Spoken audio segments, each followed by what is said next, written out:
your weapons!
Power that ended life!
for the wicked. By royal decree!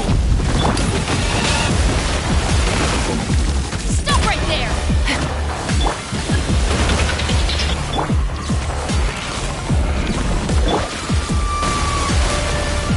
Eyes on me! Laid bare, witness my rise! Overruled!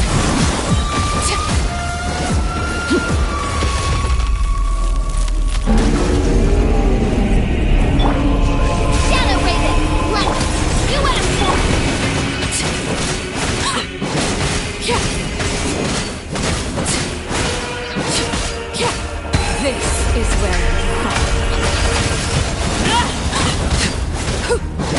To ashes!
Perfect.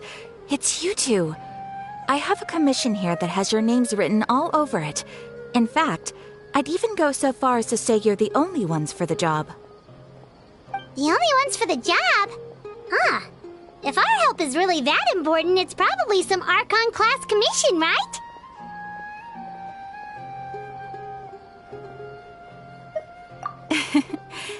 The Adventurers Guild doesn't employ that kind of classification system. In fact, this commission is also probably not nearly as intimidating as what you're expecting. All it asks us to do is to find a missing person. Huh?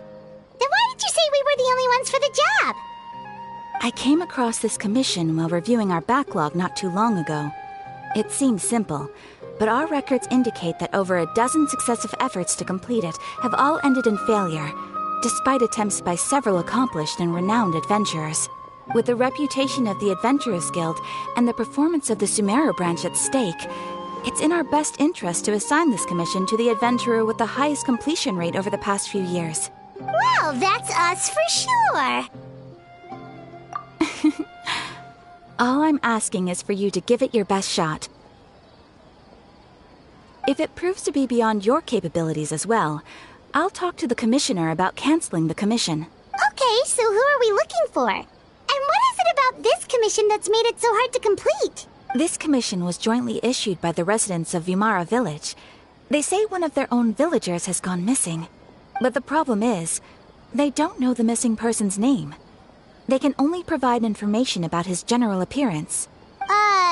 They're all from the same village, but they don't even know his name?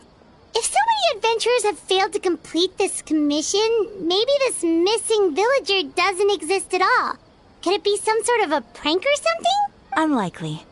Several villagers came by to issue the commission, and judging by their appearance and tone of voice, they seemed incredibly sincere.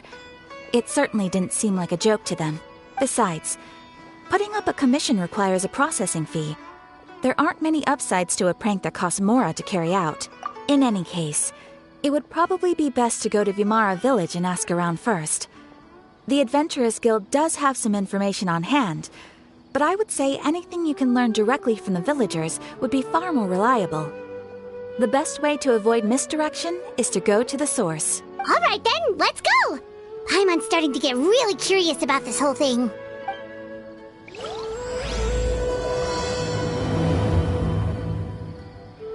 Ad Astra.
To Vimara Village!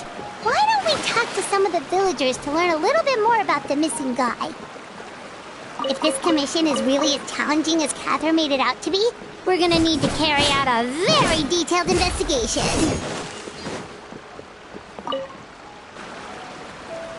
Hello there. You looking to buy something? I do business in this area. Oh, no, we're adventurers. Catherine sent us to look into a commission here in Vimara Village. Ah, so you're here about that, then. Ah, you're not the first, that's for sure. We've certainly made a lot of trouble for you all. To be honest, we aren't holding out much hope. Many adventurers have made their way out here, confident they'd be able to help us, only to leave soon after with nothing to show for their efforts. We've pretty much had it up to here in questions, and the area around the village has practically been overturned in search of clues. But no one has been able to make any headway. So, this person we're looking for, what's his name? Where did he live? Does he have any relatives? I don't know. I really have no clue. I couldn't tell you. Okay. Guess you are really sick of answering questions. I'm sorry. I didn't mean to sound short with you. I was actually just giving you my answer to your questions. I know it may seem like we don't have anything to offer by way of information, but I promise you, we all have a very strong impression of him. When you live in the same village as someone, you develop a lot of memories together, you know? We just don't know the specifics. Maybe we did at one point, but that information is long gone by now. At least that's what everyone in the village seems to think. We've all exchanged what we know, and that was the only logical conclusion. All right, specifics aside then, what kind of person was he? Young guy, in his early 20s probably. Incredibly kind sort of person, always willing to lend a helping hand. I'd chat with him when I didn't have any customers. I even saw him stick out his neck for others on more than one occasion. Very interesting guy, that one. Now that you've started talking about him, you don't seem nearly as down in the dumps as you did before. Seems like he left a pretty good impression on you. But of course, everyone in the village is pretty fond of him. We wouldn't have issued that commission otherwise. There aren't many young people like him nowadays, so genuine and pure. To think that he just up and disappeared one day. I just hope nothing bad happened. Could he have just moved away without telling anyone? No, he's not the type to leave without saying goodbye. And anyway, moving away without being seen by a single person in the village, there's no way he would have been able to manage that. Huh. All right, thanks for the information. We're gonna go ask around some more.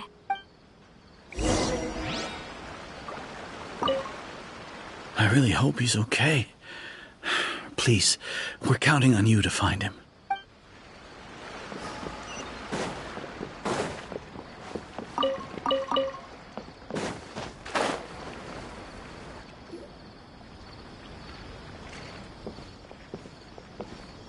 It's the guests I hear. Hi, Grandpa Amadea. We're here to help you look for the guy that's gone missing. Ah, so that's what brings you to these parts. Coming all this way for our sake. That's so very kind of you. With your help, I trust that young man's case is in good hands. Could you tell us a bit about him? Of course. I'm happy to help any way I can. With my failing eyesight, I'm afraid I can't offer much about his appearance. But I do remember hearing the sound of his voice. Not recently, of course. That loss has left me feeling quite empty. I don't think his parents are still living in the village. But somehow he never seemed lonely. In fact, he was usually the one offering companionship to others. He would often take time to visit the elderly or play with the orphans in the village. And whenever someone had something on their mind, he was there to listen with open ears. He always knew just what to say. As the village chief, I owe him many thanks. Helping villagers navigate difficult moments in their lives should have been one of my responsibilities. But he was often the one rising to the occasion. Wow. He seems like such a nice and gentle person. No wonder his disappearance affected you all so much. But, you wouldn't happen to know any details about his name, address, or family situation, right? I'm ashamed to admit it, but I just can't remember. No matter how you look at it, I should know those things. But for some reason, no matter how hard I try to remember, the information just doesn't come. Perhaps my age really has caught up with me this time. It's okay. There's no need to force yourself to try and remember. We'll figure something out.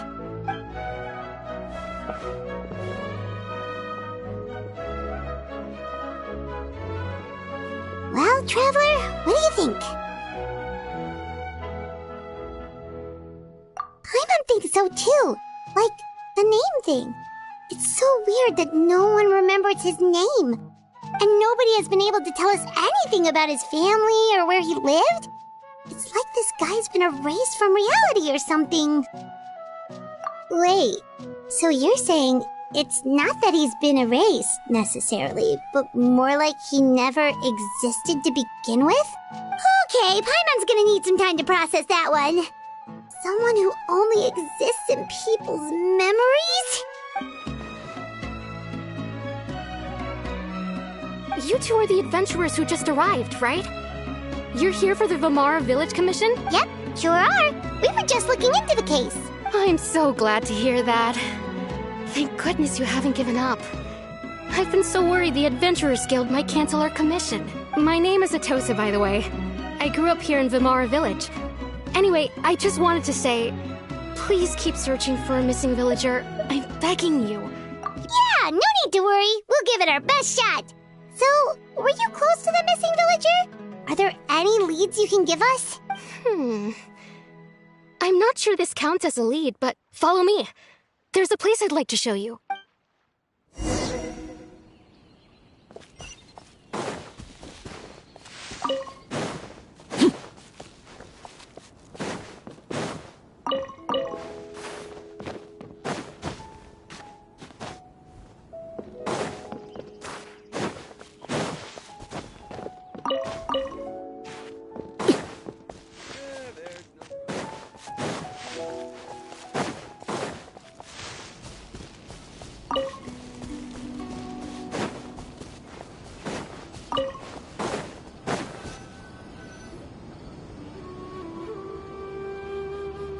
Is this the place? Under this tree? Yep. I know it doesn't look like much, but this place is very meaningful to me. It's so full of memories. We used to always sit together under this tree and talk. Sometimes we would look up at the clouds in the sky, or stop to feel the wind against our skin. We could sit there for hours at a time, never realizing how long it had been. I was actually adopted by the people of Vamar Village. The forest rangers found me in the woods as a child. I was surrounded by such good people, and growing up in the village was so lively. Still, there were times when I couldn't help but feel incredibly alone. Alone? How should I put it? When something's bothering you, or when you have good news to share, you always want to talk about it with somebody. But for the longest time, I didn't know who I could talk to, or if I should say anything at all. Everyone has their own problems to deal with. Even if I might want to confide in others, I don't want to become a burden. Really? You know exactly how I feel? Aww. Wow, that sounds really nice. You're quite lucky. When it comes to our missing villager, well, I guess you could say that to me. He felt like both a family member I could rely on and a friend who could really understand me. No matter what came my way, I knew I could always talk to him. He was so thoughtful and pure, and patient too. Whenever I talked to him, he would always seem so interested, as if the things I was describing were just as important to him as they were to me. Ever since he disappeared, there's been so much I wanted to tell him. No, none of those things matters now. I just really want to see him again. Wow. You two must have been really close. Did he ever tell you anything about himself? He mostly just talked about interesting things he saw around the village. He'd share a lot of his own wild ideas as well. Oh, right! I did ask him about his parents once. But all he said was, they're not here anymore. I didn't know whether that meant they had left the village or passed away, and I didn't want to pry. Still not much to go off of. Look at me. Talking your ear off and still nothing to show for it. The last time I talked this much in one go was when we were still together.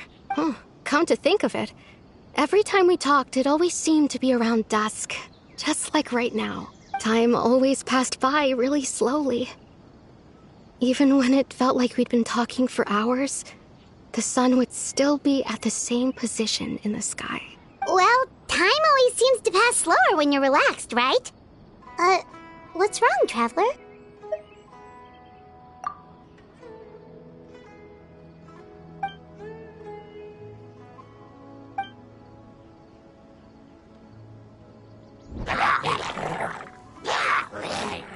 Hey, look at those hilly trails over there. Doesn't it seem like they're acting a little strange?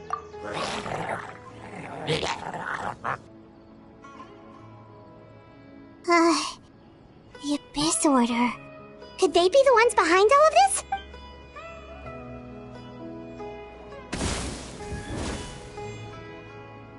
Uh-oh, we've been spotted! Quick, get ready to fight!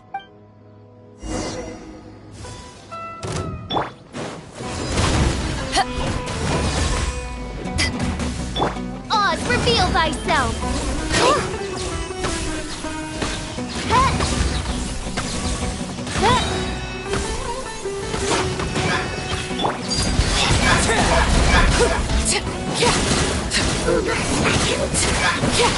Wings of darkness! Come, step! Hands where I can see them! Eyes on me!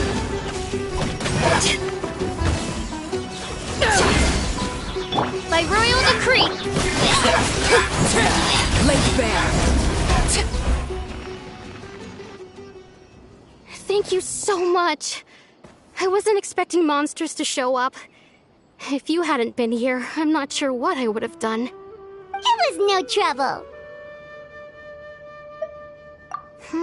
Now that I think about it, the hilly trolls around Vimara village have been a lot more active lately. They seem agitated and would often attack anything in sight. Chief Amadea doesn't allow the children to play in the area around the village anymore. Maybe the Abyss Order really is involved. Well, we should head back and check out the situation in Vimara village just in case. If the Abyss Order is plotting something, that could spell trouble for the villagers.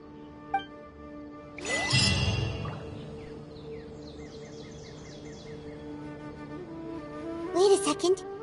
The person... It's Dainsleif!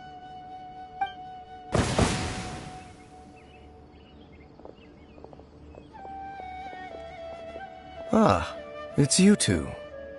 Oh, a friend of yours? Well, I'll leave you all to it then. I should head back to the village and check up on Chief Amadea and the others anyway. See you later. Yep, see you later, Atosa!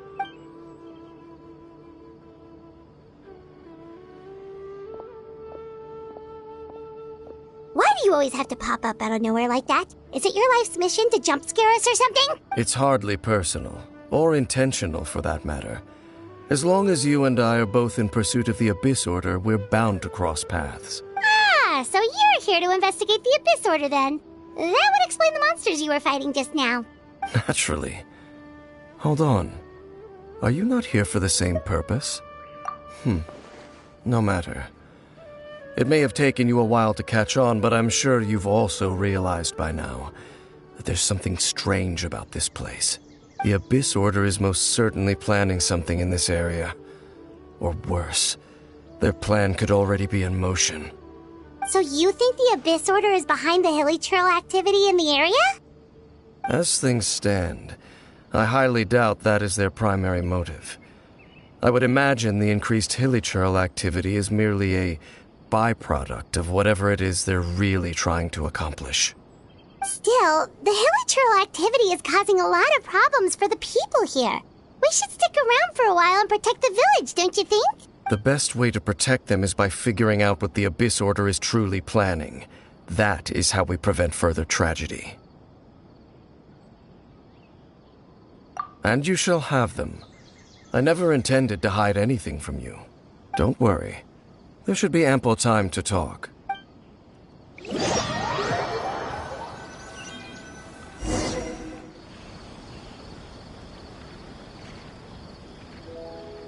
Ah, so that was the commission that brought you here to Vimara village. Someone who seems to only exist in people's memories.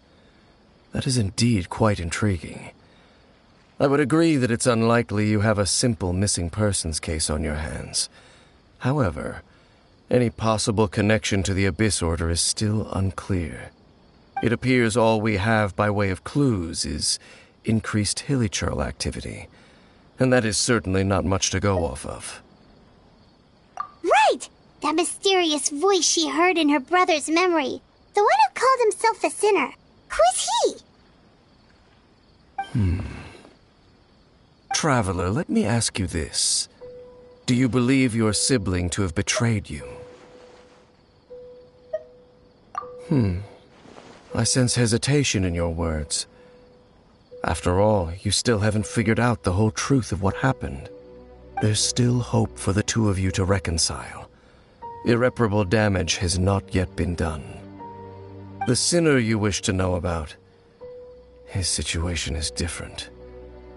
He and his fellow sinners have long betrayed me, and long betrayed their nation.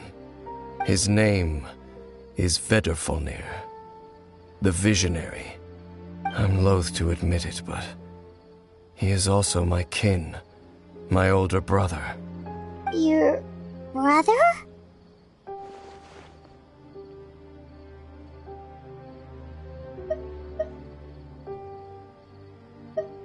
There were 5 of them, the 5 sinners of Canria. The wise Roptatir, the visionary Vedderfolnir, Gold Rhindaughter, the foul Sertalogi, and Rehir of Solnari, Rerir. No matter how eroded my memory may become, I will never forget their names. One day, I shall have my vengeance.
Wait, some of those names sound really familiar.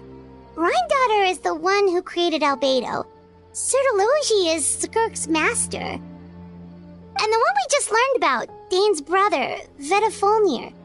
If he was the voice of the sinner, then the one who inspired Clotar to create the Abyss Order was him.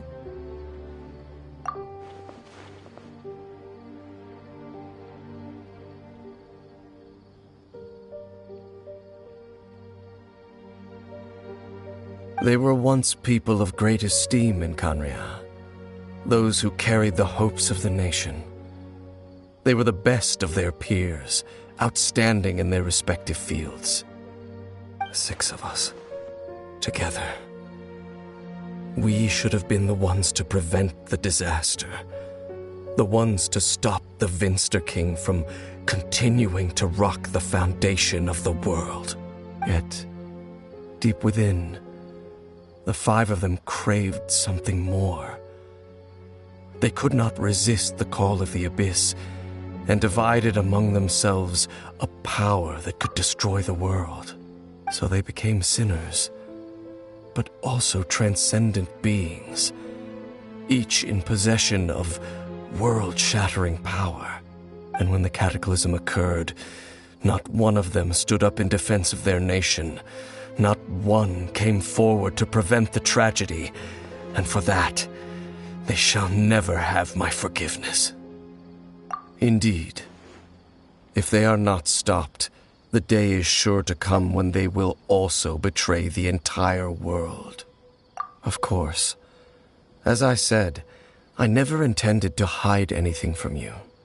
So, Dane, what have you been looking into all this time? I've continued to investigate the questions surrounding the Loom of Fate. It's been quite some time since the initial operation was launched. By retrieving the eye of the first field tiller, we were able to stop part of their plan from coming to fruition. Oh, Paimon remembers! Weren't they going to use it to corrupt Osial and make a god or something? Indeed. However, it's obvious that was just some sort of technical experiment. The eye was integral to their plan, yet somehow, despite failing to obtain it, they've skipped the experimental phase and found some other way to keep moving forward.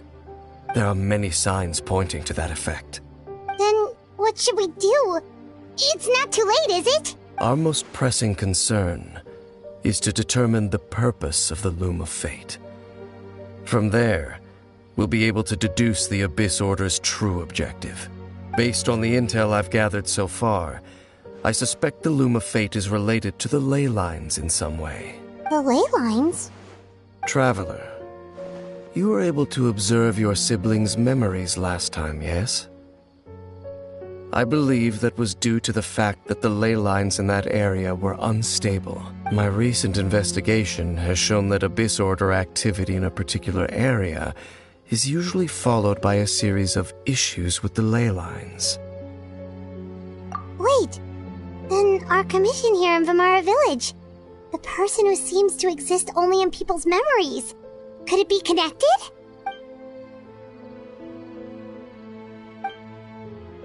It's certainly possible. I'll join your investigation tomorrow. This missing persons case could very well turn out to be the key to unraveling these mysteries. Well, if we're teaming up with Dane again, we're gonna need all the energy we can get. Let's try investigating somewhere a little further away tomorrow.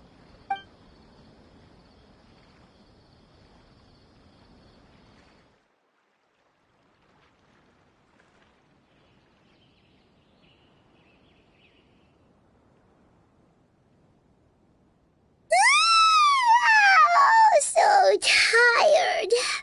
Paimon used way too much brain juice yesterday. It's all Dane's fault saying all that complicated stuff. Well, let's go find Dane. We've got a lot to do today.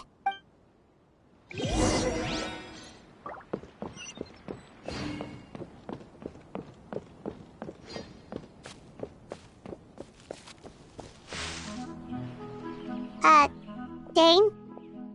Hello, Dane? Why are you just zoning out over here? Did something happen? The missing person from your commission. Could you describe them to me? Oh, young guy? Early 20s? Seriously, Dane, what's going on? There appear to be certain memories in my mind that weren't there before. Memories of him. Maybe we just talked too much about him yesterday and you had a weird dream or something? No, it wasn't a dream. They're memories. Memories that suddenly appeared in my mind after I woke up. And I'm certain I've never met this person before. I remember handing him the eye of the first field tiller. What? Okay, so this missing person definitely has something to do with the Abyss Order then! Indeed. And it appears he possesses the ability to implant memories into the minds of others. Wait then. All the memories the villagers have of him, could they be fake too? Maybe they never knew him at all. But why would he do something like that? Whatever the Abyss Order is planning, an important truth has been revealed to us this morning. What sort of truth? That their goal is still to obtain the eye of the first field tiller. They haven't stopped searching for it. I am the only person who knows its location. Perhaps implanting that particular memory was an attempt to interfere with my mind in some way. Your concerns are not entirely unfounded. I don't believe the Abyss Order is capable of altering reality like that just yet. However, considering their single-minded pursuit of the eye, I would say an equal level of caution is in order on our part. Come with me. We must check whether the eye is still in our possession. Oh, so you're going to take us to where you hid it?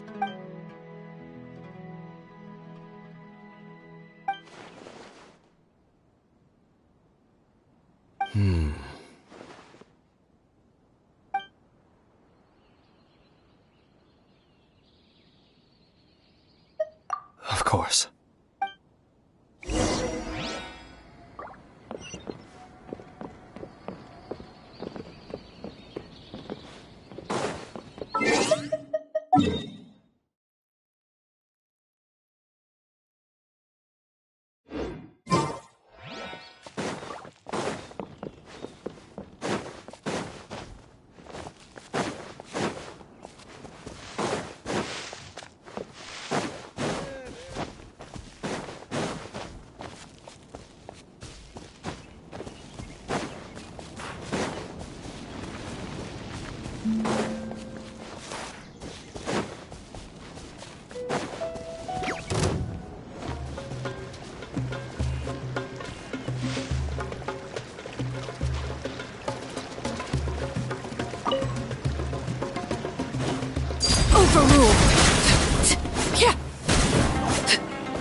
Laid bare.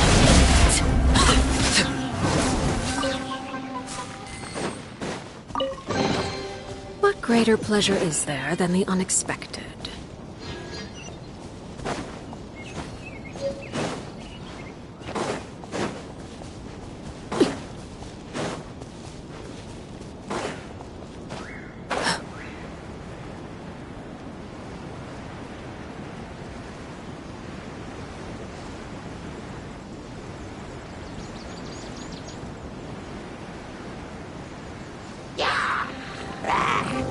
Oh, it's revealed!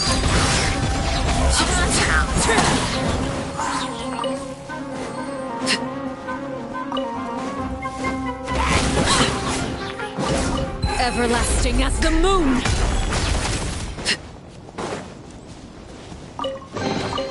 Ah. Something with which to commemorate this occasion.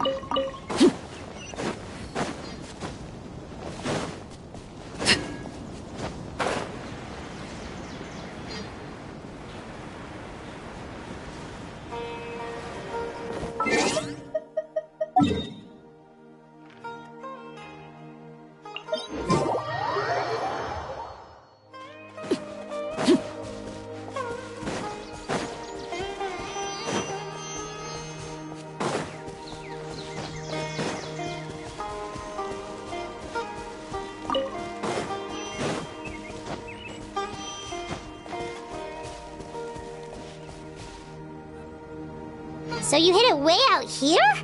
Not an easy place to discover, that's for sure. Well, let's go check to see if it's safe. Traveler, wait.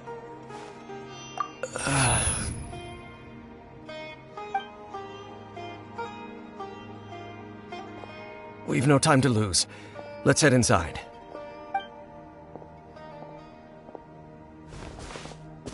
Hey, wait up!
As you wish, mein Fräulein. Overruled!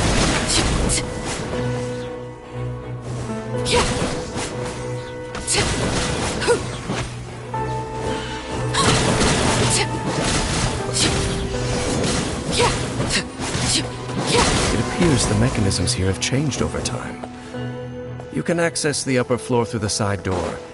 Perhaps you should try reactivating the mechanism over there.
ashes!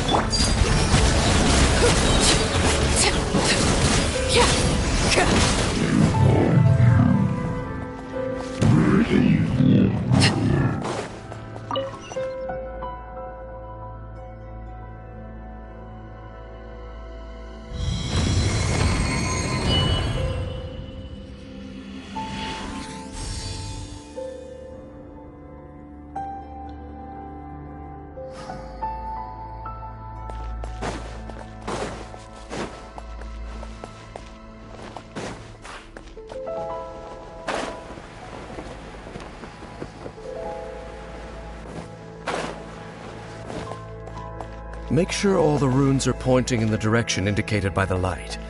That should unlock the mechanism.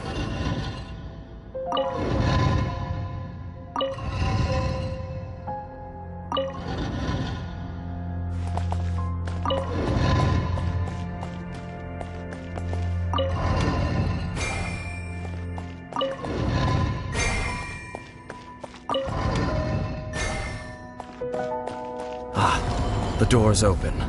Let's go. Our destination is just up ahead.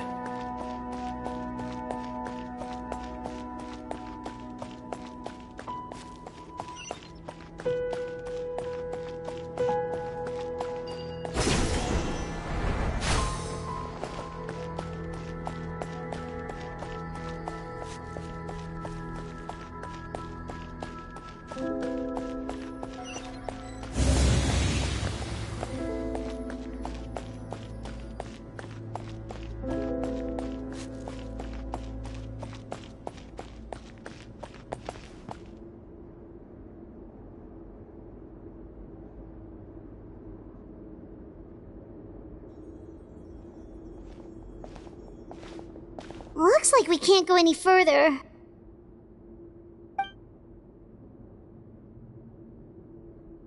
Be on your guard. I sense the presence of the Abyss. It's the Abyss Order! They're here! By royal decree! You asked for it! Laid bare!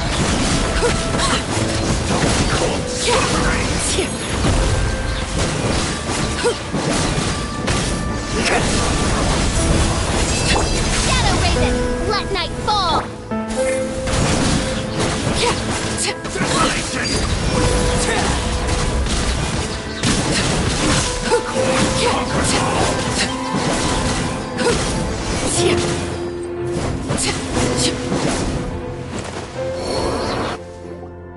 Just as I suspected.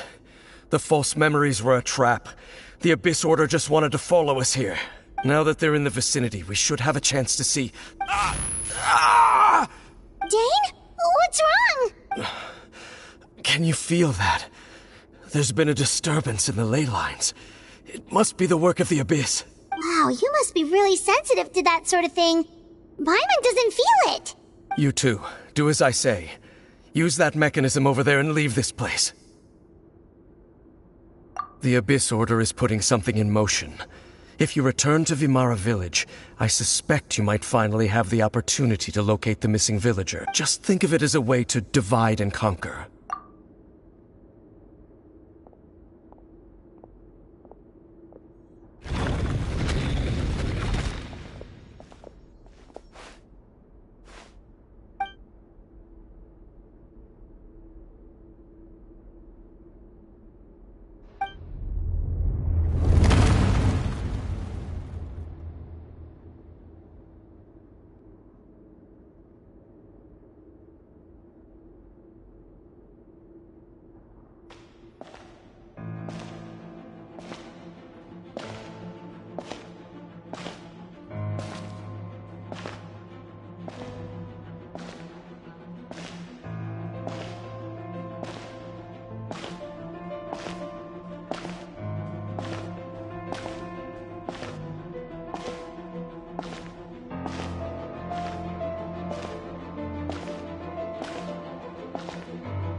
I knew going along with your trap would be the only way to meet with you face to face.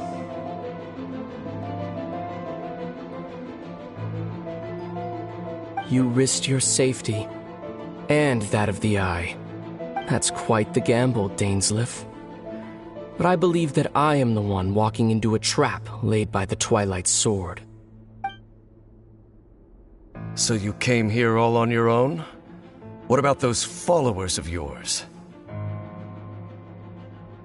When the Twilight Sword is prepared for battle, any army I could send would only be marching to their doom. Better that I face you alone. I know you must have a lot to say, but if it's a conversation you want, you'll have to defeat me first.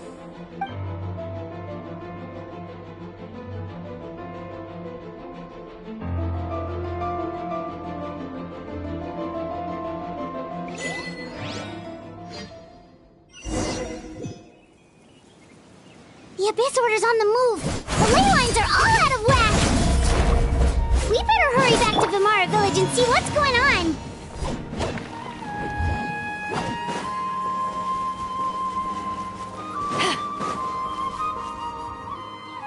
Hey, look at those hilly trails over there. Weren't they acting super agitated just a little while ago? Why are they so calm all of a sudden?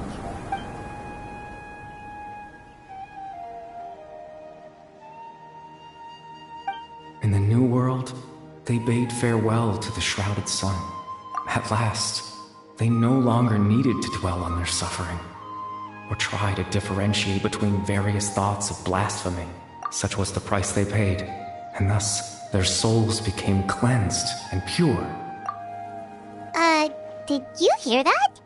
What was that sound just now? It sounded so gentle. Could that voice be comforting the hilly trails in some way? Oh, this is weird. Let's check if this is happening anywhere else.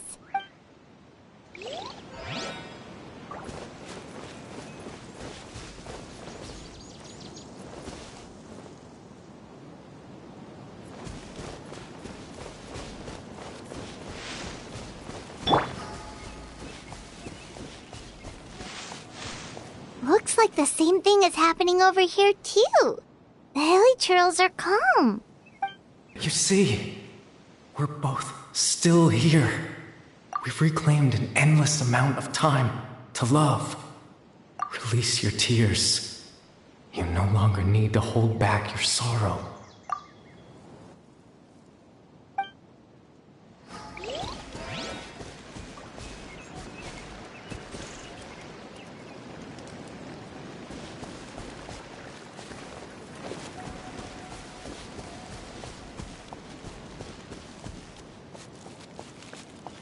Over there. It looks like they're sleeping. In the end, he whispered, softly, "Sleep well, Father. Sleep well, my beloved people. When you awake, that which differentiates us shall be no more." It almost sounds like a poem or some kind of story. Well, now that the hilly trails have calmed down, Vimara Village should be safe at least. Let's put this situation to the side for now. Dane said this might be our chance to find the missing villager, so we should head back to Vimara Village before it's too late.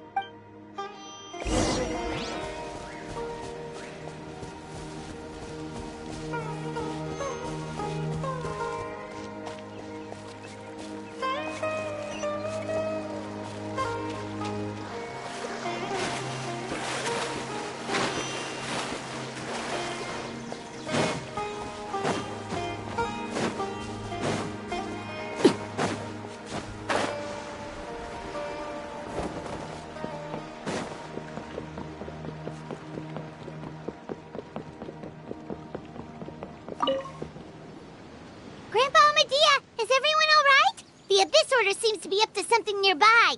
The Abyss Order? This is the first I'm hearing of it. Thank you for your concern, but as far as I'm aware, it's been business as usual here in the village. Well, that's good to hear. Oh, also, you didn't happen to come across any clues about the missing villager while we were gone, did you? Someone's gone missing, you say?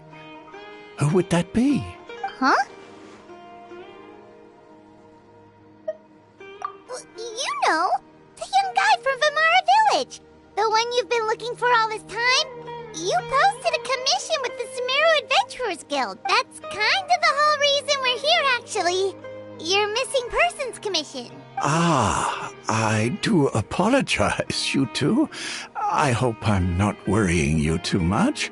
I'm sure it's just my age making me forgetful again. At least right now, I can't seem to recall whatever it is you're referring to. Perhaps you should try asking someone else. But how is that? All right. Thanks for your help, Grandpa Amadia. Something's definitely not right.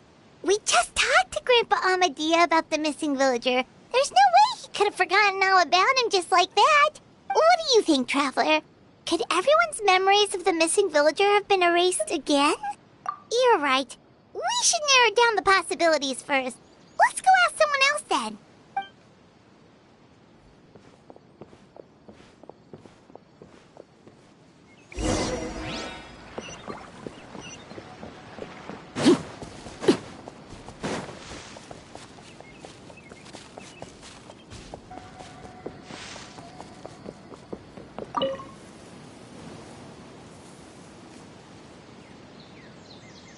Someone's gone missing?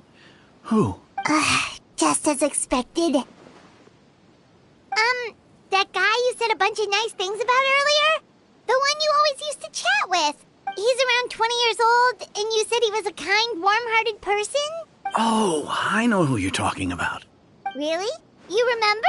There aren't many young people who've earned that kind of praise from me.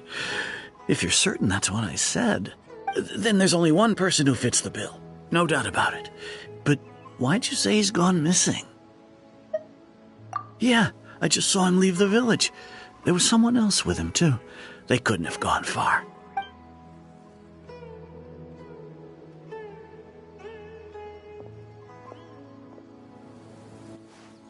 Strange. Bayram seems to remember him. And apparently he just saw him? Do you think maybe it's not that there's something wrong with people's memories, but that we've somehow returned to a time before he went missing?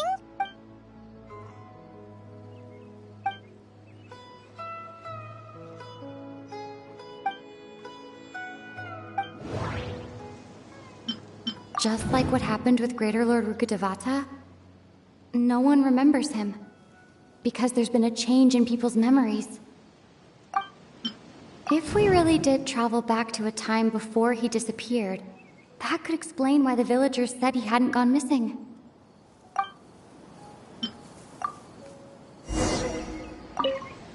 Strange. Bayram seems to remember him. And apparently, do you think maybe... If this person only exists in people's memories, maybe we're in someone's memory right now. If this person... If we really... Just like... No. Bahram still remembers him. He just forgot about the fact that this person went missing. Time travel is extremely difficult to perform. The current situation probably has... Right! Paimon totally forgot about the ley line disturbances. We're in someone else's memory. Just like how you entered your sibling's memory last time. That would also explain why we seem to be at a time before he went missing. It's a memory after all. Right. If he's someone who only exists in people's memories, then we're finally on the same turf. But didn't Bayron just say that he saw him leave the village with someone? Where should we go look for him? Who knows how long this ley line disturbance is gonna last? We might not have that much time, and we don't even know whose memory this is. Good idea. That'll help us narrow things down. We pretty much figured out that the missing villager has the ability to... Right! That! Could we try to figure out more about him using what we know of his ability? Like, does it maybe leave a trace that would somehow give him away?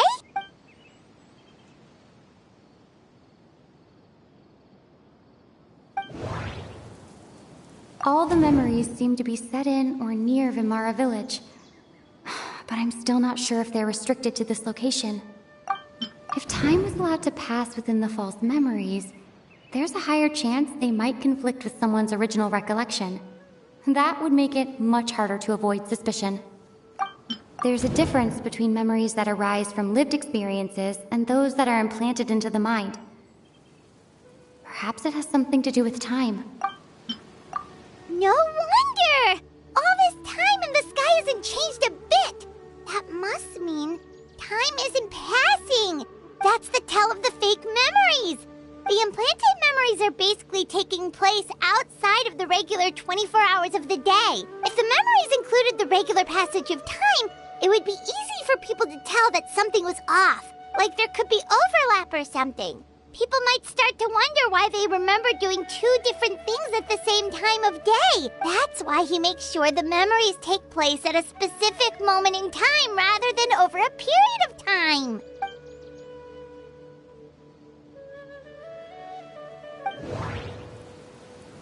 The color of the sky coincides with the moment in time she described. Oh, right! That's exactly what Atosa described! Come to think of it, every time we talked, it always seemed to be around dusk. Just like right now. Time always passed by really slowly. Even when it felt like we'd been talking for hours, the sun would still be at the same position in the sky. Yep, that has to be it! This is definitely Atosa's memory. Yeah, that's where they'll be!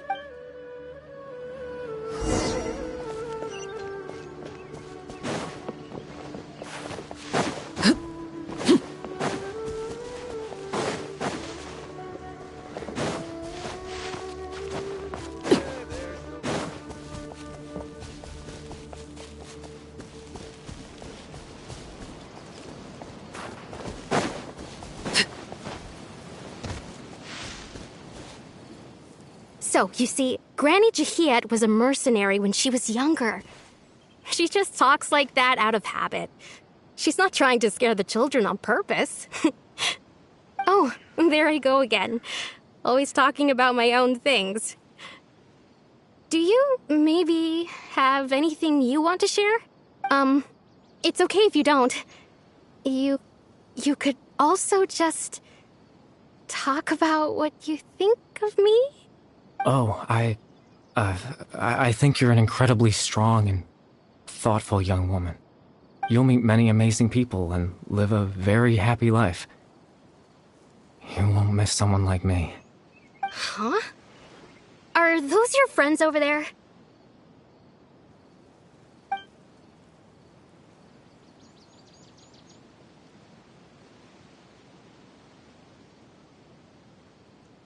Oh, right! This version of Atosa hasn't met us yet! Friends? I guess you could say that. It must have taken them a lot of effort to find me.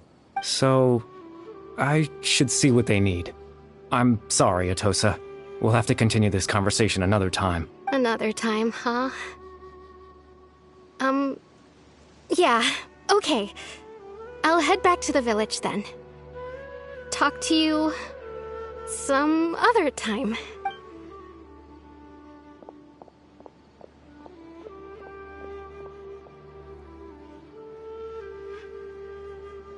It's nice to see you, Traveler.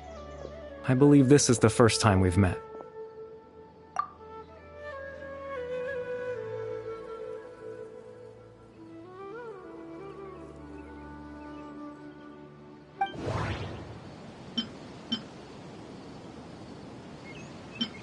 Born into abject sorrow, he shall now become the Loom of Fate.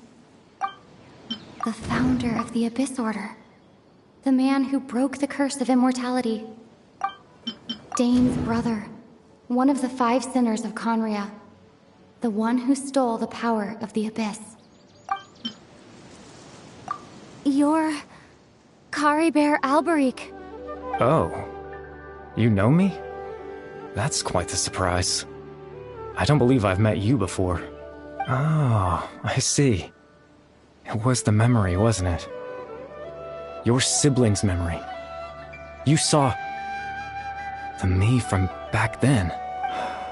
This is Atosa's memory. I came here to say goodbye to her.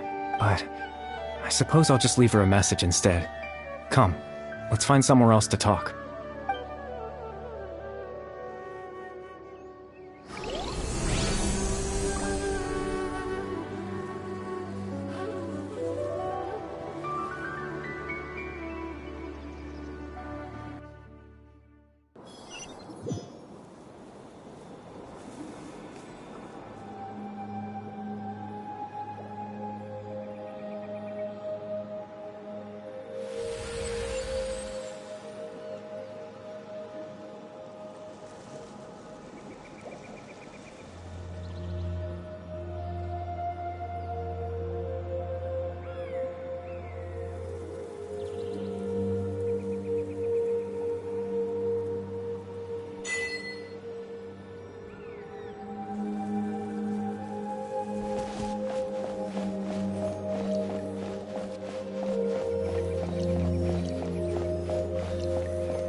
I suppose you could call it the realm of my consciousness. I'm someone who no longer exists in the real world, after all. As you well know. It's nothing. I still have enough strength to play the part of a good host. I've always hoped that I'd get the chance to talk to you like this, and now, the time has finally arrived.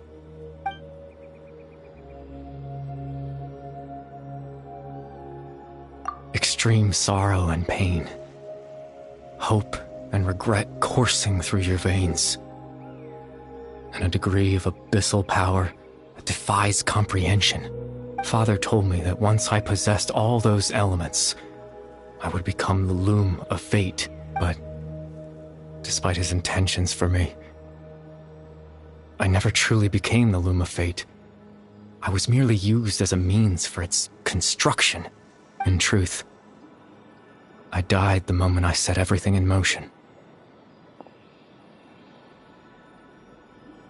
The person you see before you now is nothing but a remnant of consciousness left over within the loom of fate. As for your question, the loom of fate is a device capable of weaving ley lines. In its primitive form, it can only be used to create and implant memories. But, as more of it is completed, its power becomes stronger and stronger, until finally, it has the power to weave real ley lines of its own. Once fully completed, the moment it gains the power to weave ley lines, it loses the lower level ability to influence memories. But it also becomes a tool that can change the entire world. Yes, I have the ability to control the loom in its semi-completed form. I suppose you can think of it as a form of compensation. After all, its existence cost me my life.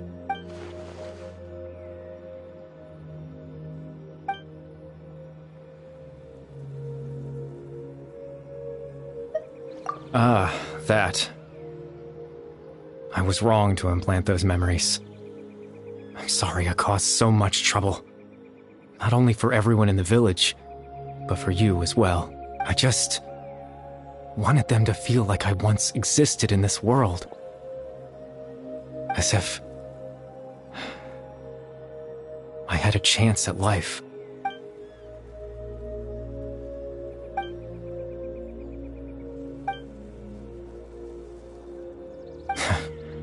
I know what you must be thinking. Why would I do something so meaningless? But I just couldn't accept it. I had to know what it would be like if I had my own life. What kind of person I would be. What other people would think of me. Chief Ahmadiyya, Baram, Granny Jahiyat, Atosa.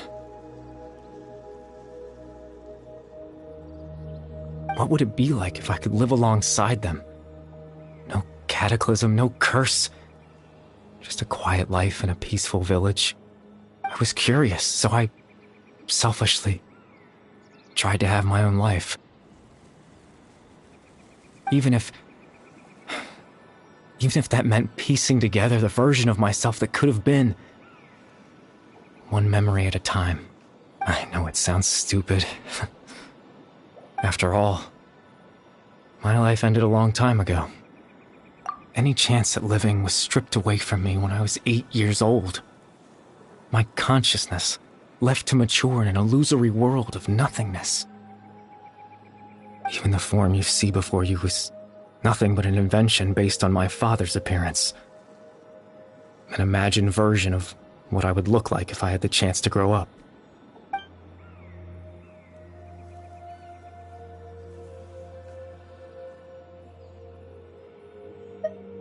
I know. But there's nothing I can do to make them find me. If I could exist in the real world, I would return without a second thought and surprise them with the suddenness of it all. But, well, that's not possible for me.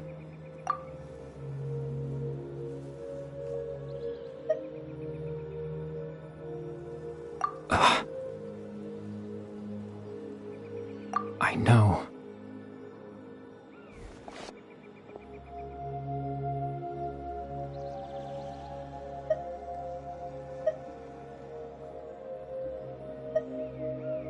Captain Dainsleif. Twilight Sword, you mean? No need to meet up with him. Things should already be settled on his end. Exactly. As someone who could only exist in people's memories, the fact that I'm able to talk to you in my consciousness like this can only mean one thing. The Loom of Fate has already been completed.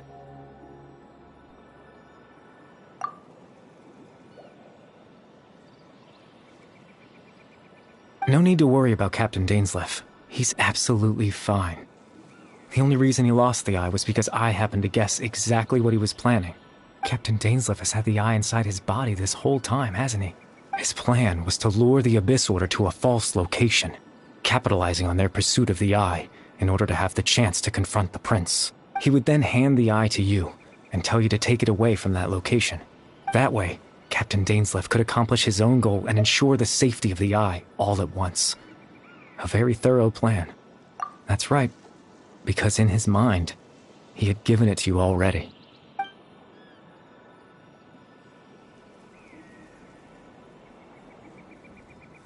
Before you two entered that false location. Traveler, wait.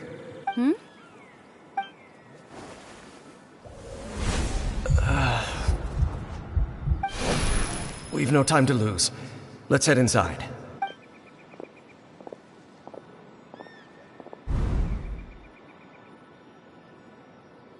That was when I implanted the memory of him handing you the eye. Given the tense situation at that time, Captain Dainsleif failed to notice anything out of the ordinary, and took that memory to be real. I'm sorry, Traveler, but I needed the Loom of Fate to be completed. And to do that, we had to retrieve the eye.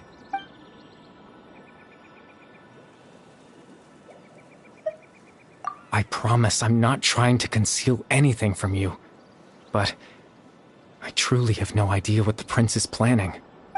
Tevat's ley line system is deeply entrenched in the planet.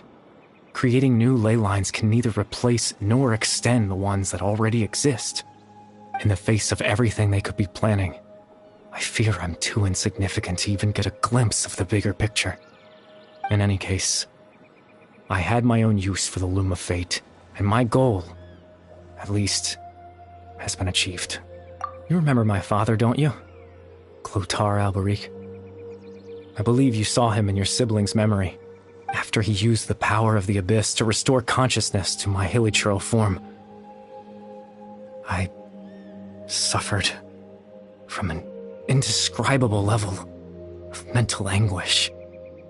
To comfort me, my father told me a story, that this was a fairy tale world where I had to take on the form of a little monster. That story managed to dispel my fears, even if just for a moment.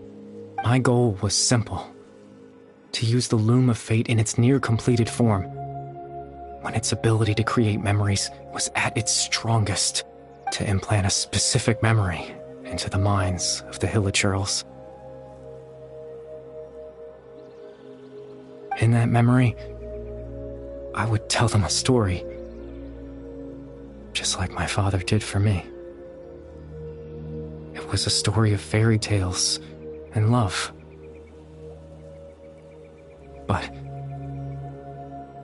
more than anything, it was the story of us.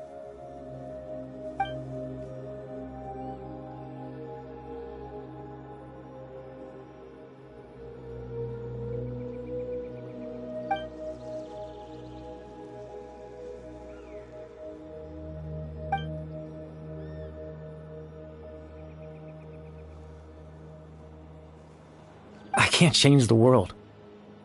Not when I lost the very right to exist within it.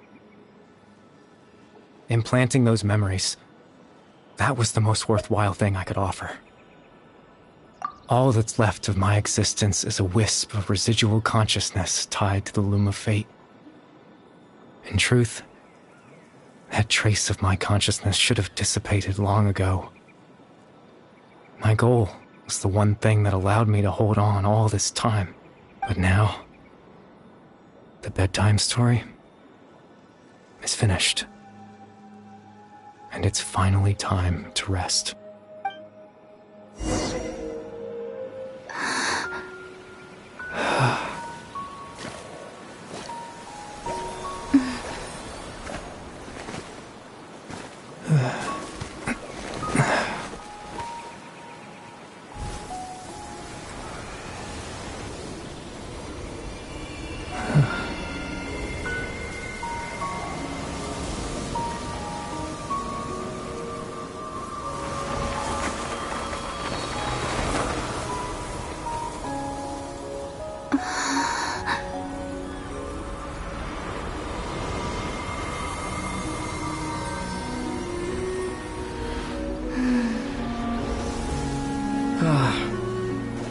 Looks like I was too late to see Kari Bear one last time.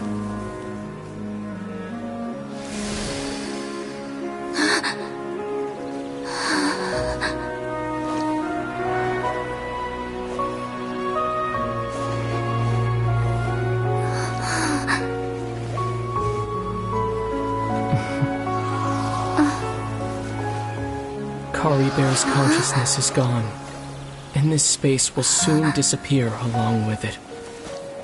Neither of us belongs here. That's why we're not tangible. Were that not the case, I'd love to hug you too. Well, how about a conversation?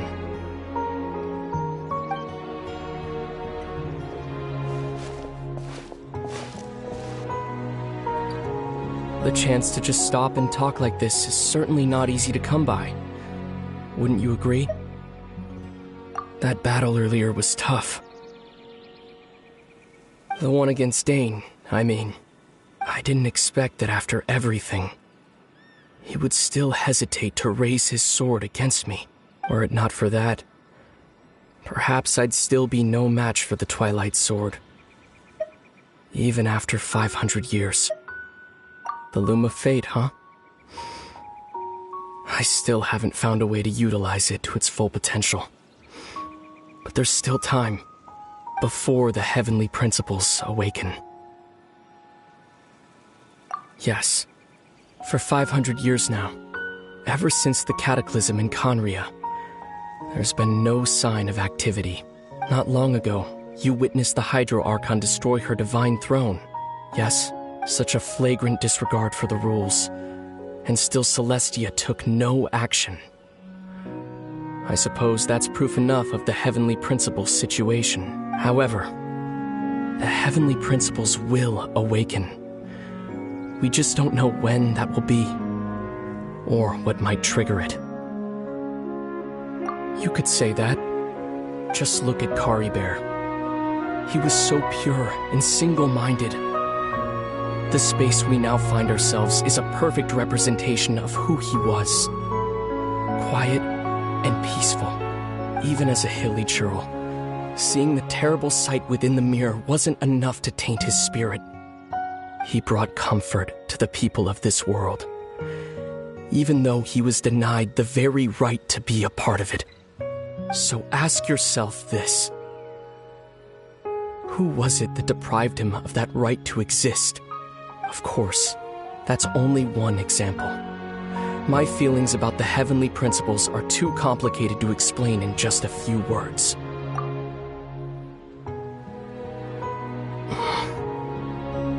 Lumine?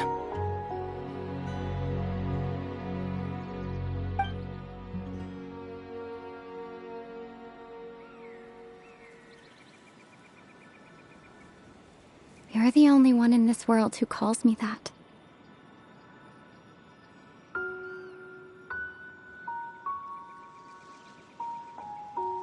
There's so much I wanted to ask you.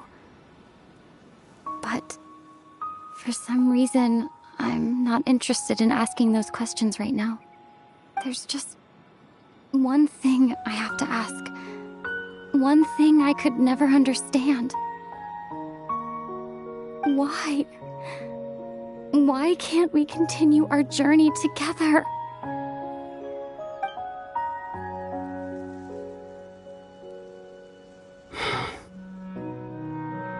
At the end of my journey, I arrived at a place known as the Sea of Flowers at the end. Do you remember?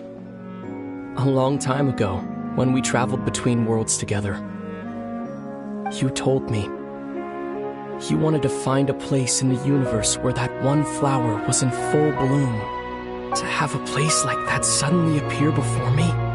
Well, would you think of that as a coincidence? You mean? I miss you too, Lumine. But as this war continues to rage, and as I continue to seek that final answer, I don't even know how to face myself sometimes. Let alone my own sister.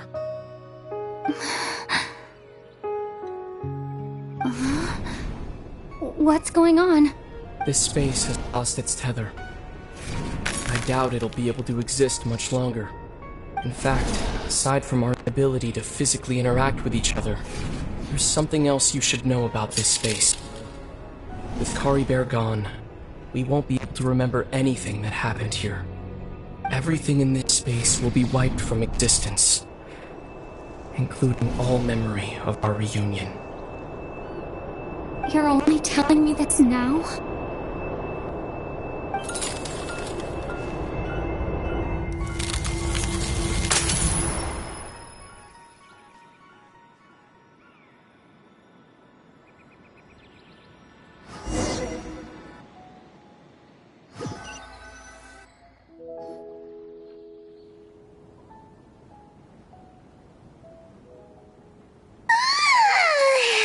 Still so sleepy. Paimon's head feels all fuzzy. Oh, Paimon woke up a little earlier than you, so Paimon will fill you in. The villagers said that they saw us sleeping near the village yesterday. They couldn't wake us up no matter how hard they tried, so they decided to just bring us back here. Oh, and Dane came by just now. It looked like he was injured. He didn't say anything, though. Just made sure that you were all right and left. Kinda seemed like he had a lot on his mind, but that's Dane for ya. Let's think for a second. We were in that memory, and we saw that guy you called Kari Bear. He was the missing villager that we've been trying to find, right? And after that, Paimon doesn't remember what happened. Wait, really? What a score!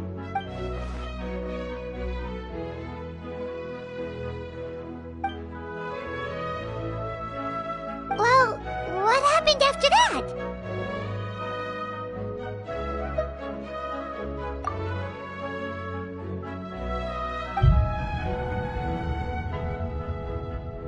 Ah, there you are. Sleep well? Bayram, you sure seem happy. Did something good happen? Something good? Huh.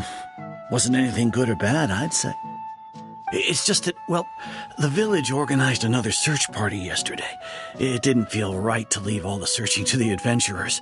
So there we were, searching away, when suddenly this one guy said it all came back to him. According to him, one day around dusk he was passing by this one tree outside the village, and he saw our missing villager. There he was, sleeping under that tree all by himself. His parents came a little later to wake him up, and they all left together. It looked like quite a happy family, apparently. And after that, well, we all started to feel like that really is what happened. Kind of strange that we forgot all about it for so long. Oh, and we also remembered his name, Curry Bear. Now, that's not a name you hear every day. Would have been helpful if we remembered it sooner. Well, I hope he's happy wherever he is, and we're all relieved now that we know what happened. Seems like everyone thinks Curry Bear left the village. That's probably for the best. At least they have some sort of explanation now. Paimon wonders how Atosa's doing.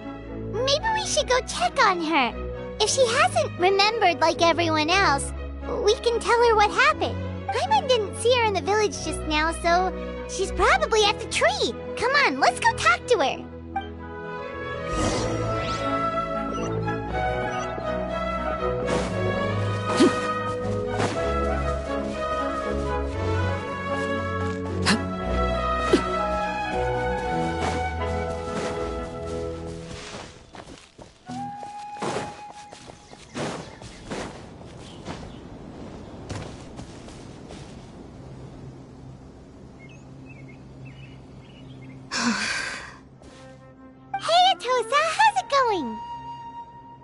Oh, it's you two. I was just about to go looking for you. I wanted to thank you. I was part of the search party, so I remember what happened to Curry Bear now. Honestly, I just can't believe I forgot something so important.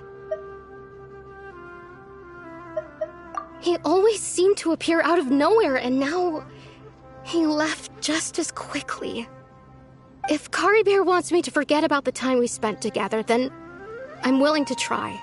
I relied on him for a lot of things, but I'm sure with enough time, even the deepest of attachments can fade.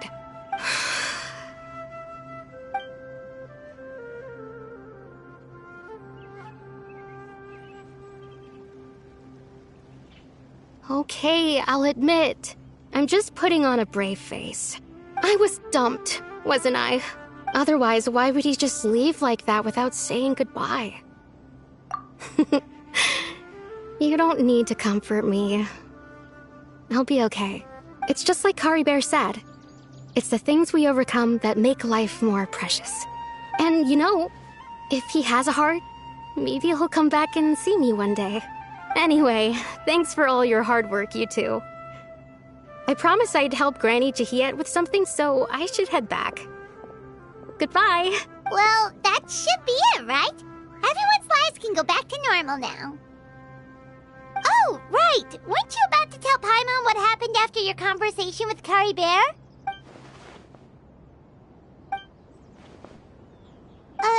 A picture? Where'd that come from? Let Paimon see.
Wow, time flies! Just like that, it's time for us to embark on the next phase of our journey! We need to head to Natland next. Neverland called it a nation of dragons, but that description doesn't give us much to go off of. Exactly! Even when Inazuma was completely closed off, we still managed to run into people from there and other nations. Huh. Could it be that there are no humans in Natland? Yes, yes! That look of surprise and excitement is perfect! Hold it right there. Now look at the camera, and big smiles on 3. Ready? Okay, just make sure you get Paimon's good side. Wait, hang on a minute! What's with the photo shoot, Charlotte? Well, I heard you two were about to leave for the next part of your journey. After everything you did for Fontaine, the Steambird simply had to follow up on a scoop like that. Oh, I have a feeling we're going to be short on material once you're gone. Oh, so you knew we were leaving. We don't need a big send-off. That's not really our thing. Yeah, that's definitely not your style, but we got to thinking.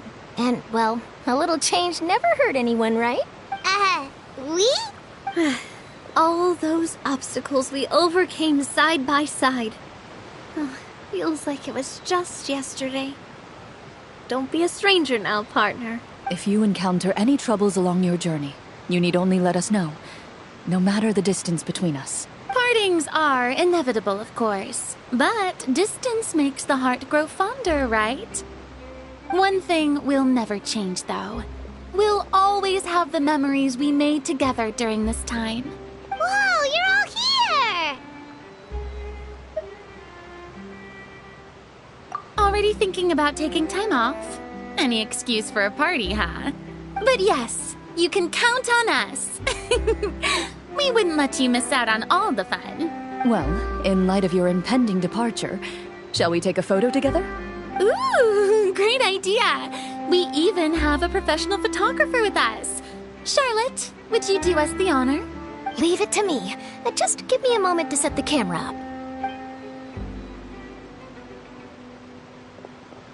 Oh, by the way, you're overthinking the whole Natlan issue, Paimon. Natlan has human inhabitants and its own unique culture, just like Fontaine. It's just that, because of their local customs, the native people choose not to leave. They're not unwelcoming to outsiders, though. People travel there for business and leisure alike, and usually return with nothing but good things to say. Many members of the Spina have visited in the past, too. Well, that's a relief. Hopefully we don't get swept up in any major drama this time. Well, given your experience and skill in that regard, I have no doubt you'll be able to overcome anything that comes your way. Still, I hope you can avoid danger this time around. An uneventful trip might be a nice change of pace. All right, I'm ready. Shall we?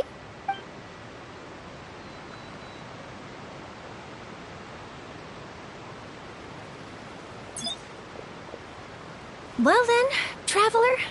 Bon voyage!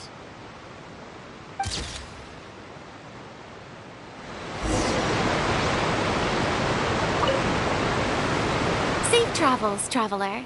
You're welcome back anytime. If you let us know in advance, we could arrange even more people to greet you when you return. That would be quite the lively affair.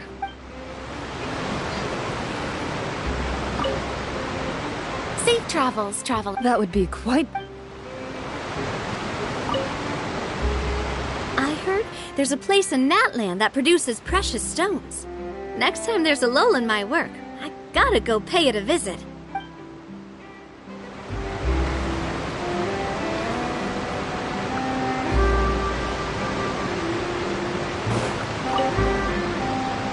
One picture to publish, and one to keep for myself. Perfect.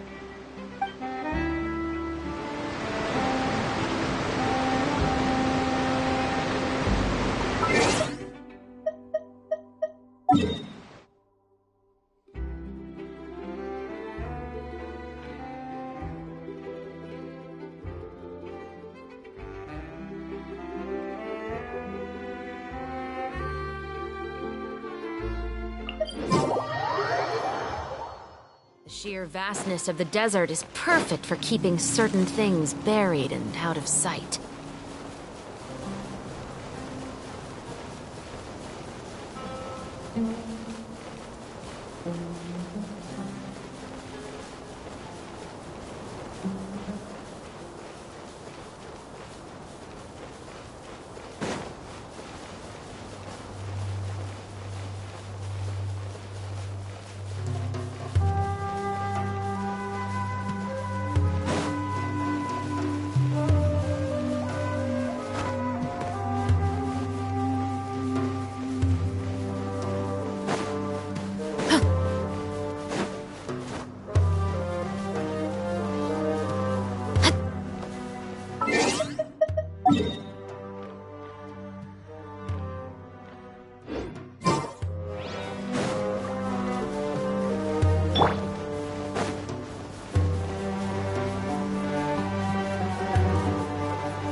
All right.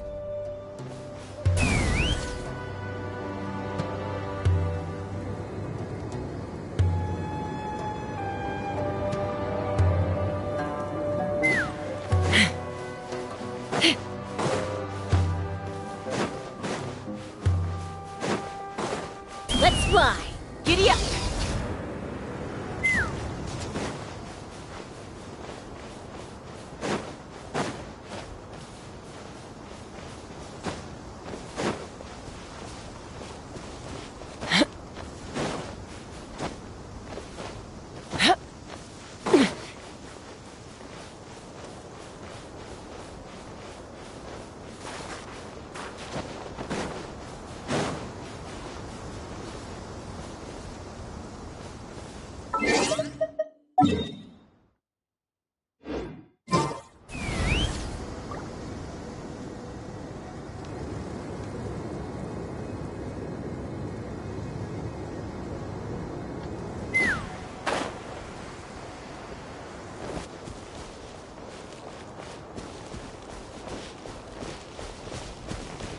Take me up!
Let's fly!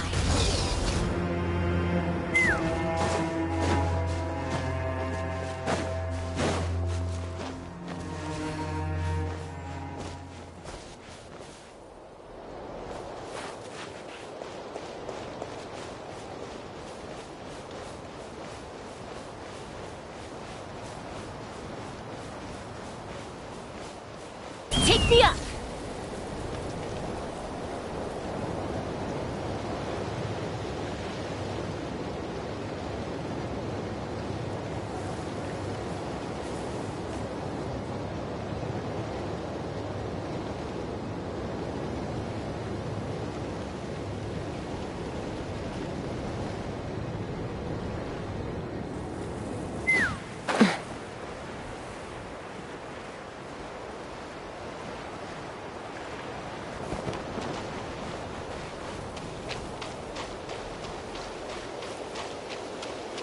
Let's fly!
Let's fly!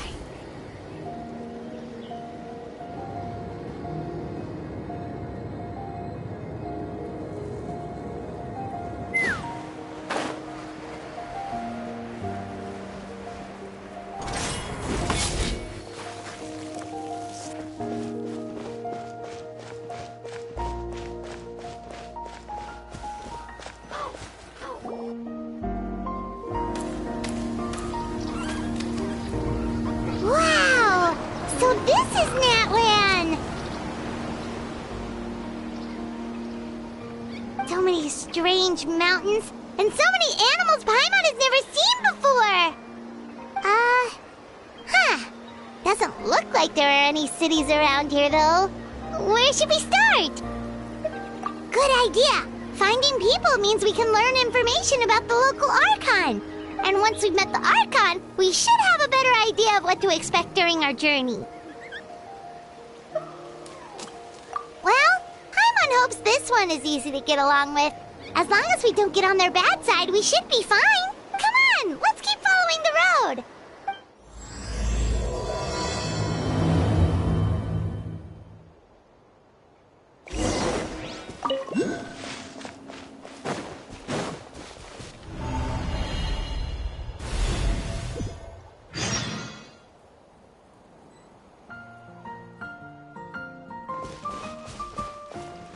Laid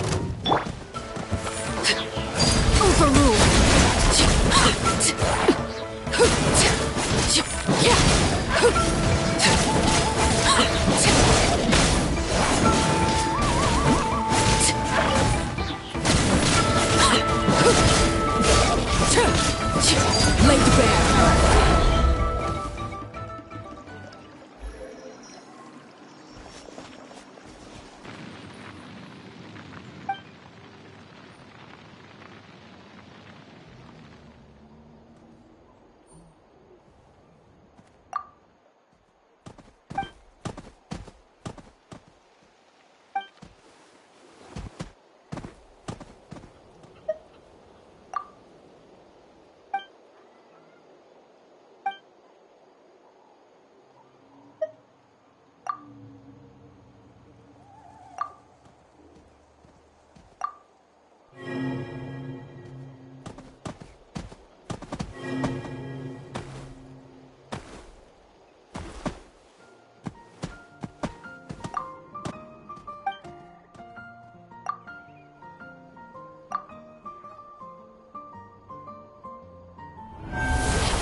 on the walls.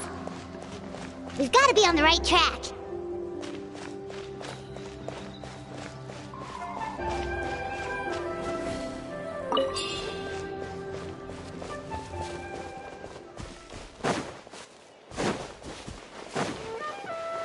Take the up!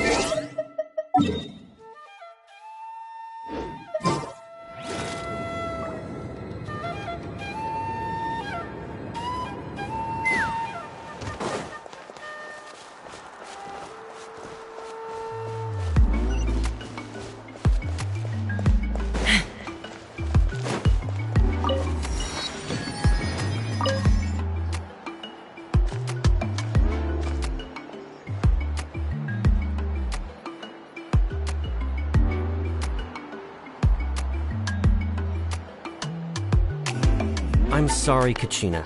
I know it's not right for us to go back on our word like this, but Kempoa and I have to do well during this pilgrimage.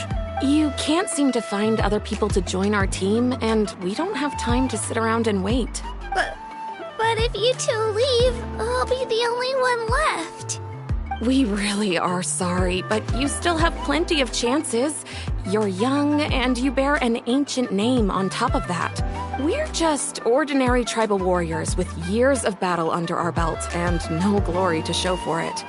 Not to mention the physical toll of all that fighting. We're no longer in our prime. We barely had a chance last time, remember? We can't expect a better result with even fewer people. Pilgrimage registration closes tonight. This is our last chance to switch teams. Well, alright. I guess it is what it is. I just wish I was stronger. I'm nothing compared to the other ancient name bearers. But never mind. Guess this is just par for the course as Uthabiti, huh? I'm sure I'll figure something out.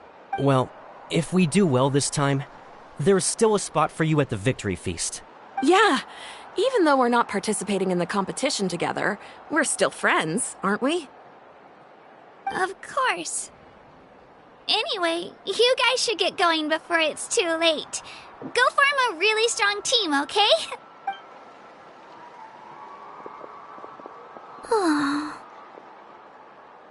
Guess I'll have to wait until the next pilgrimage. Looks like that little girl over there was just abandoned. Wonder what happened. Oh, she looks so sad, too. Huh? Oh, gosh, I'm fine. Don't worry about me. Wait, I haven't seen you around the tribe before. Are you travelers? Yep, we just got to Natland. Oh, welcome! I'm Kachina, Uthabiti Kachina. Oh, that's something we call an ancient name. It's a tradition we have here in Natland, although it's kind of complicated to explain. You can think of it like a title for now. If you're here for the pilgrimage of the return of the sacred flame, you'll find out what they mean soon enough. So, this pilgrimage, is that what you were discussing earlier?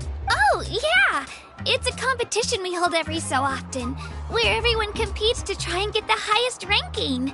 The competition receives tons of attention, so if you place highly, you're guaranteed instant acclaim, and you earn the right to take part in the Night Warden Wars. Basically, the winners become heroes, and that's pretty much everyone's goal around here. Sounds like a massive fighting tournament or something. Do you have to be in a team to participate? Well, due to the sheer number of participants, the pilgrimage is actually divided into 2 phases.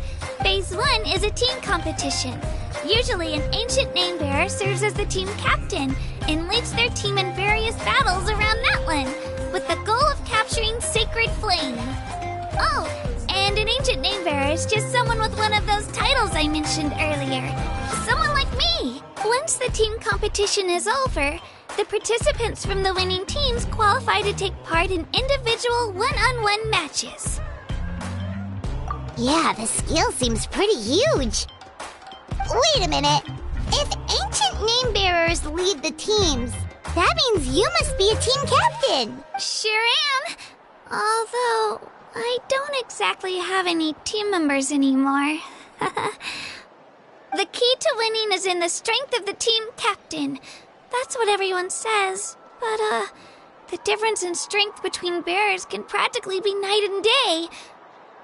So, their decision does make sense. I'd feel the same way if I were in their shoes. All ancient name bearers have to take part. It's our duty. So if no one wants to be on my team, then I'll just go it alone. At worst, I'm looking at a few extra scrapes and scratches. I'm not great at fighting, but I always manage to get back on my feet in no time. Psst, Traveler. Based on the direction of this conversation, Paimon thinks it might be time for us to do our thing. Yep, time for the next phase of our journey to start for real! What are you guys talking about?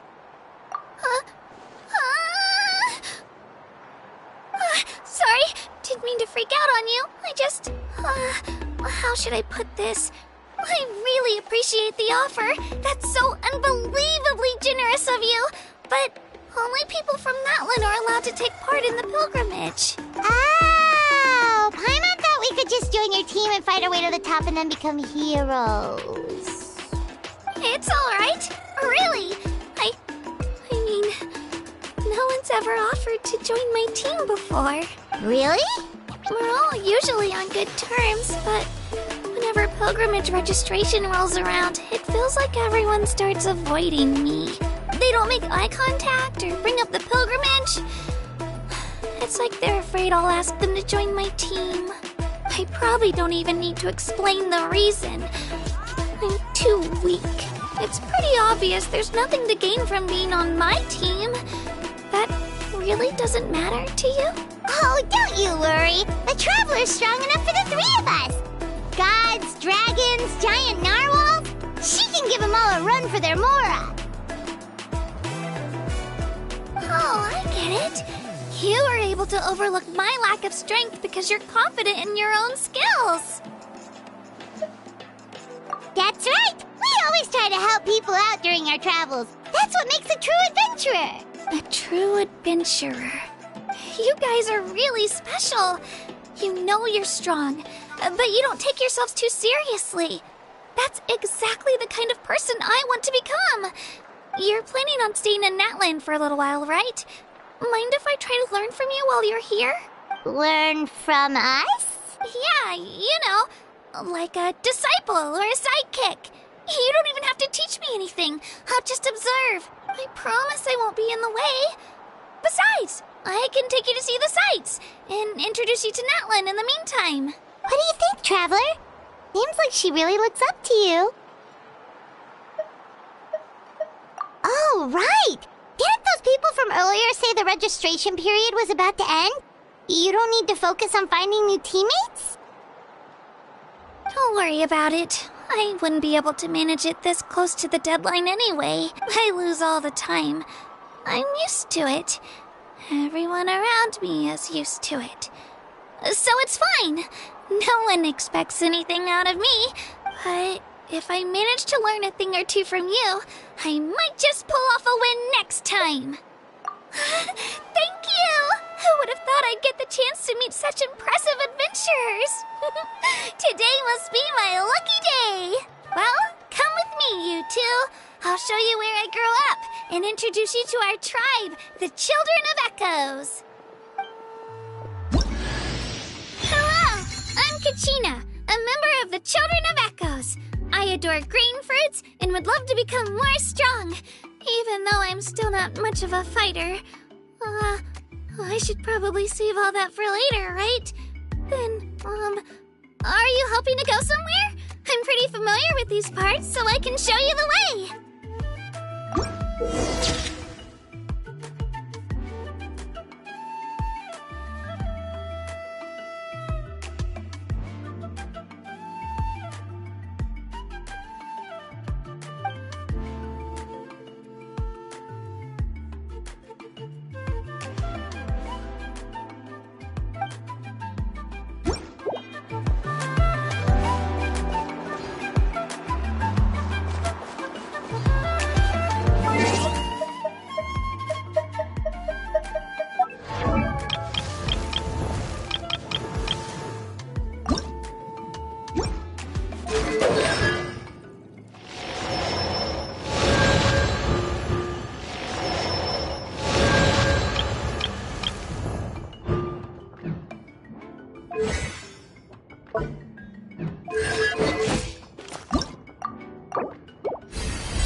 veneer looks super intimidating. You sure it's not gonna fall off? Don't worry. Our tribe works closely with stone. That's one of our symbols, actually. It's not going anywhere, I promise you.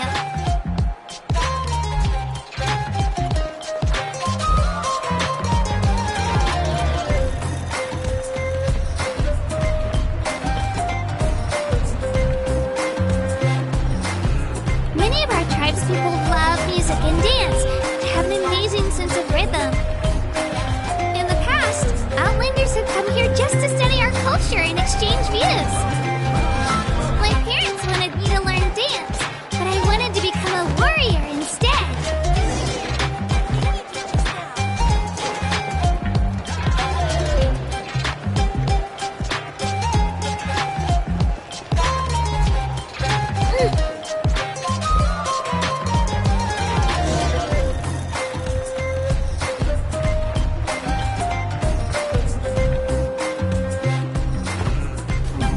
Hey, it's Io!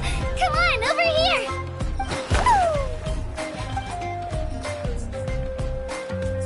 Allow me to introduce you. This is Io, my Saurian companion, and also an important member of my family. He's saying hello. I think he likes you. Saurian? So in that land, you consider Saurians to be part of your family? Of course. That land is not only a nation of heroes, but also a nation of Saurians. They occupy an important place in every tribe. Outlanders always seem to think of Io as my pet, but that's not the case at all. Io and I go on adventures together, but he also has a Saurian family and a place to stay of his own. Sometimes he even brings his entire family over to eat at our house. The children of Echoes have the closest ties to the Tepetlisaurs, which are naturally very friendly to humans. That's how our relationship became what it is today. All Saurians have their own personalities, but I think calling them our companions pretty much sums it up.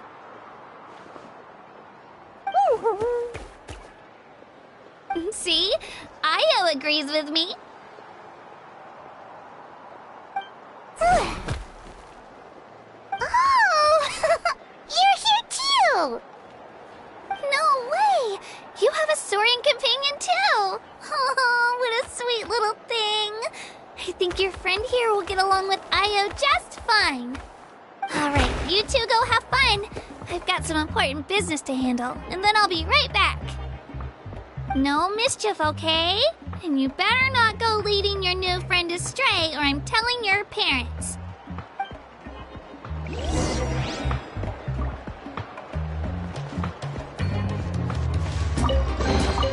Do you also like collecting shiny rocks? I mean, who wouldn't want to? They're so pretty!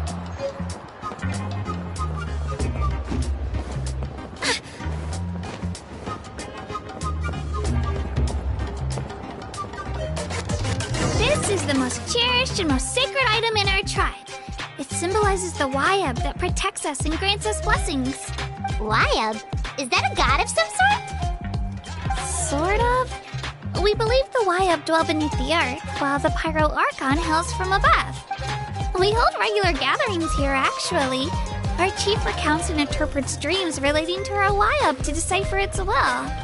The Wayab know the past and can foresee the future. Isn't that extraordinary? Huh? Kachina, what are you doing here?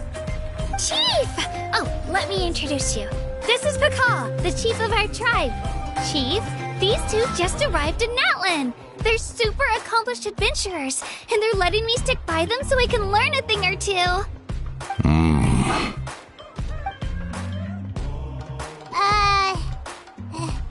Hello? Kachina is a child of our tribe.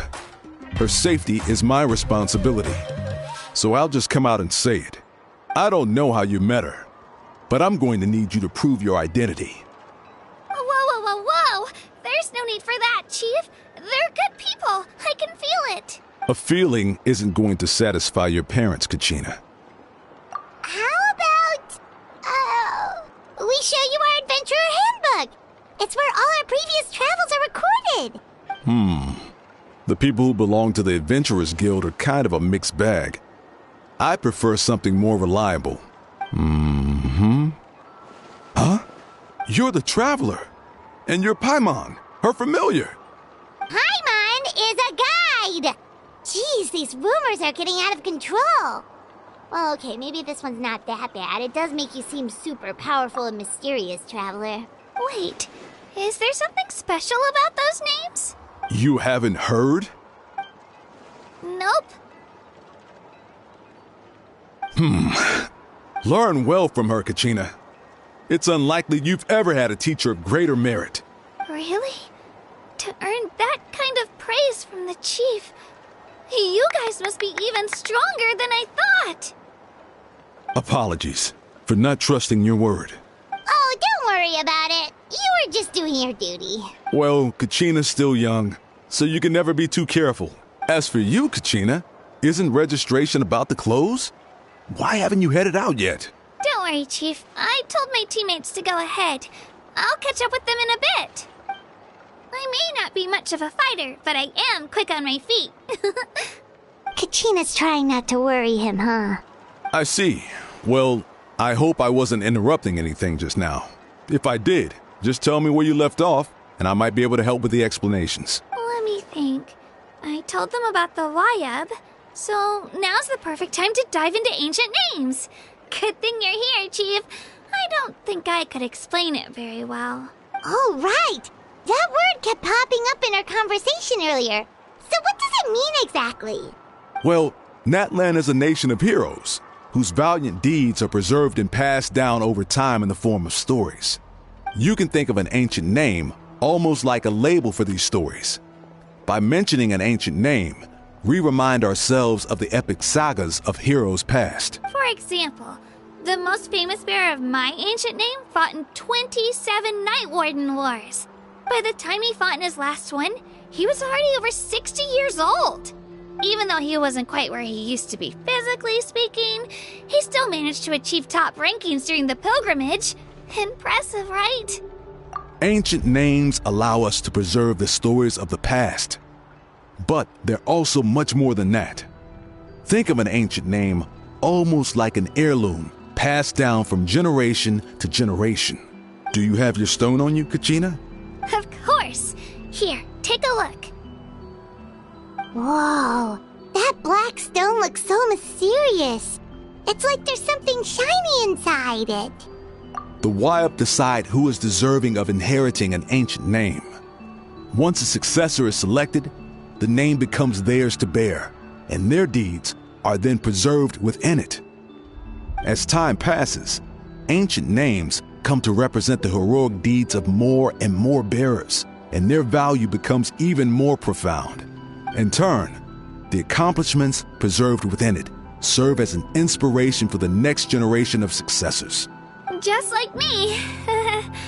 I'm still not sure why our Wayab chose me of all people, but if I didn't know the stories of all the past heroes, how they never stopped fighting, I probably would have given up a long time ago. Then you're saying this stone doesn't have any actual power? Like it's not gonna make Paimon super strong or smart? None at all. And that is precisely how it exercises its unique value. Think of it this way. If you become a hero because the heavens granted you strength, are your triumphs earned or given? Oh, Paimon gets it! If people start to ask those kinds of questions, the stories suddenly become a lot less inspirational. Someone had this to say about ancient names. Our forebears carved miracles into obsidian rock. Yet future bearers looked upon them and saw strength. The miracles of the past become the motivations of the present. The limitations of the past become the breakthroughs of today. That's more or less the gist of it. So there's no rush, Kachina. Many people struggle to understand the Wayab's judgment after receiving an ancient name. As long as you never stop trying to improve your abilities and surpass yourself, your time will come. Thank you, Chief. I'll get it together, just you watch. Well, it's getting late. I've got to get to the Stadium of the Sacred Flame. Oh, right. I'm not sure where you're headed, but mind taking a detour with me? Is that where the pilgrimage is taking place? Yep, and outside of competition season, it's the place where our intertribal gatherings are held. Of course! She's the most important figure in the entire event! Sounds like a plan then. Let's go! Well, if the Traveler and Paimon are with you, then I don't need to worry about your safety. Be on your way now. Alright, we're off! See you later, Chief!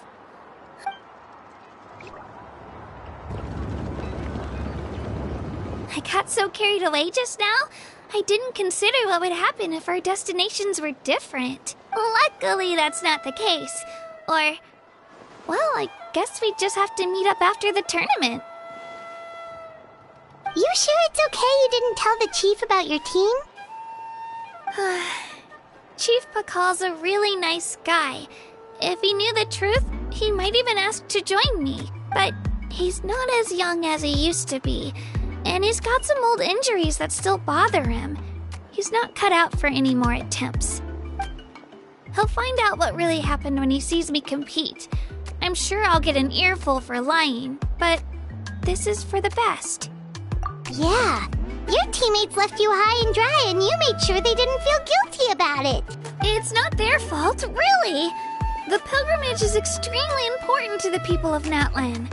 We all grow up listening to stories about the heroes of the past and dream of becoming warriors with the strength to defend our nation, not out of a selfish desire for glory, but to lend our strength to a greater cause. Anyway, don't worry about it for now.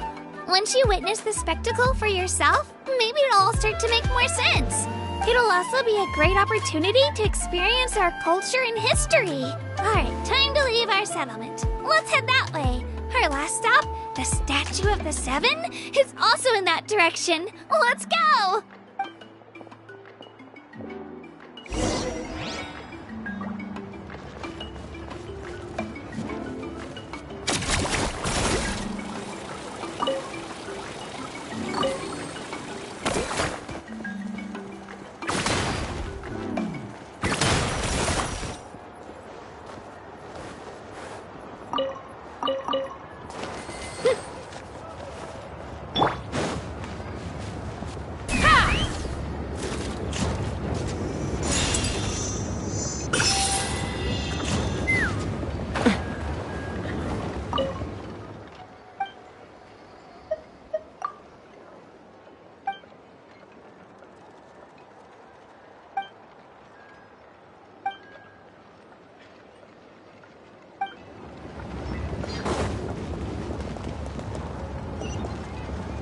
Take me up!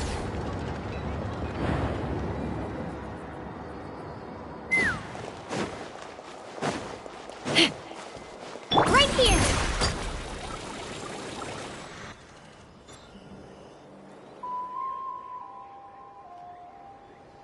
The statue is so pretty. Is that what the Pyro Archon is like? You betcha! Beautiful, effortlessly confident, and absolutely awesome! Oh, since we're here, you might as well go get your shiny new elemental powers, Traveler! Huh? You can get elemental power from the Statue of the Seven? Oh, just you watch, Kachina!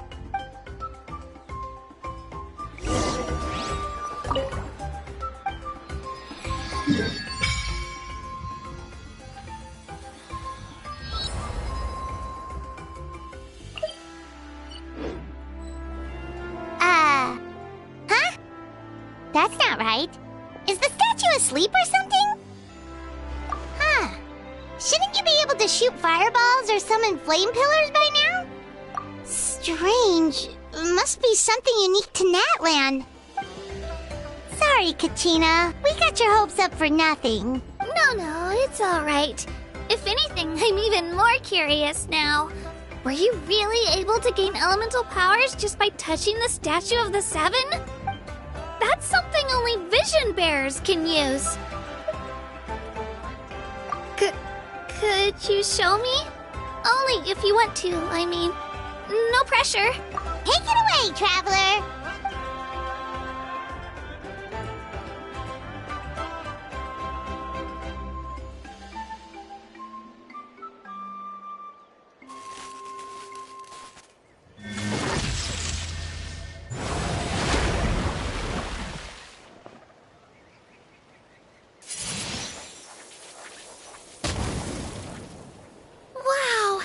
different elemental powers, wielded by a single person! I've never even heard of something like that! Let me give it a try!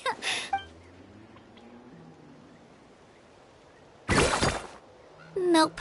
Still just Geo. Anyway, I was right! You really are something special! Just wait until you hear about our previous adventures! Whoa! What's that?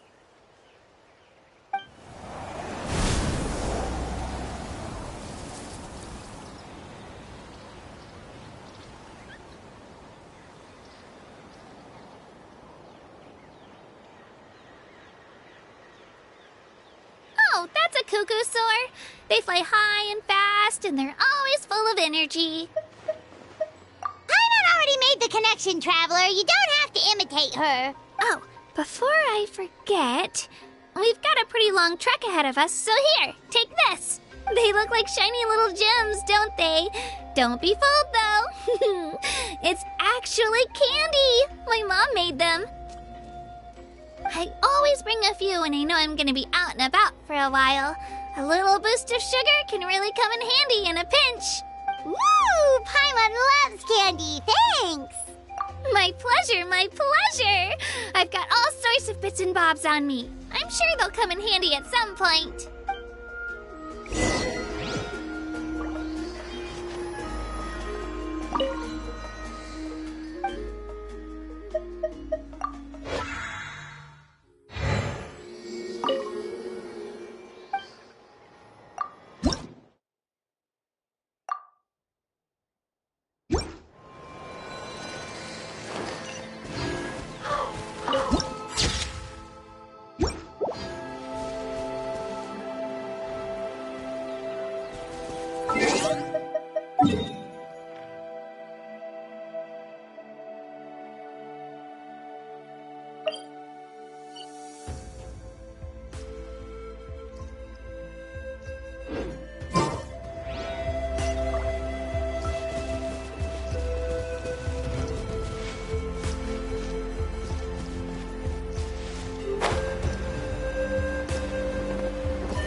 Let's fly!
Organizing the loops?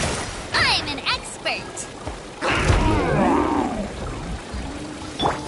Take me up! Locked on! Open fire! Bullseye!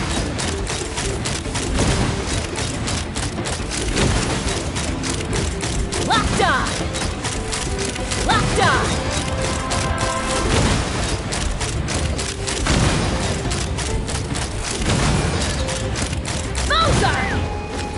Knock him down. Laid bare.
Ooh, shiny.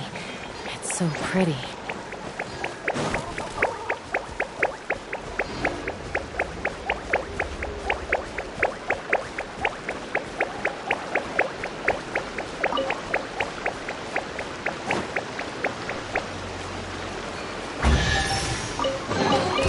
More makes let's fly!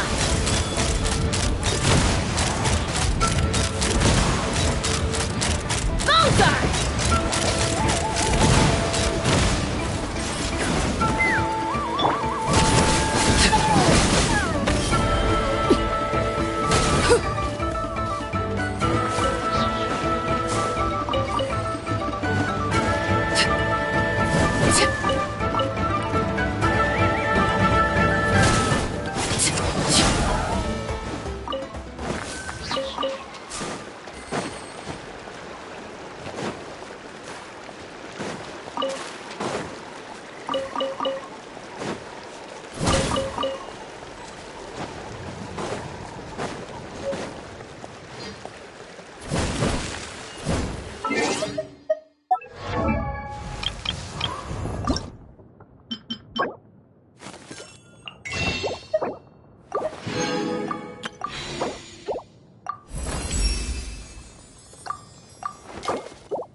This is where you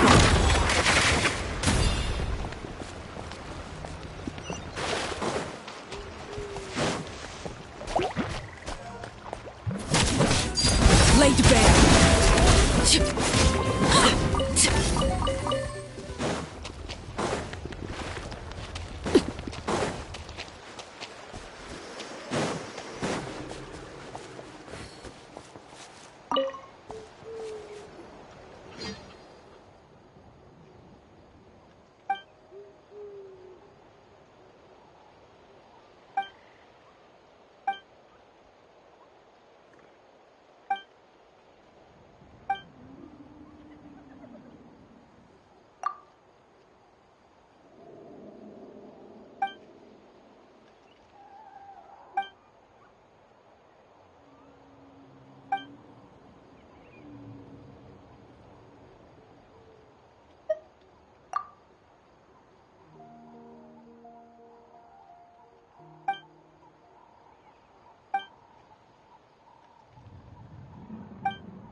Thank you for completing.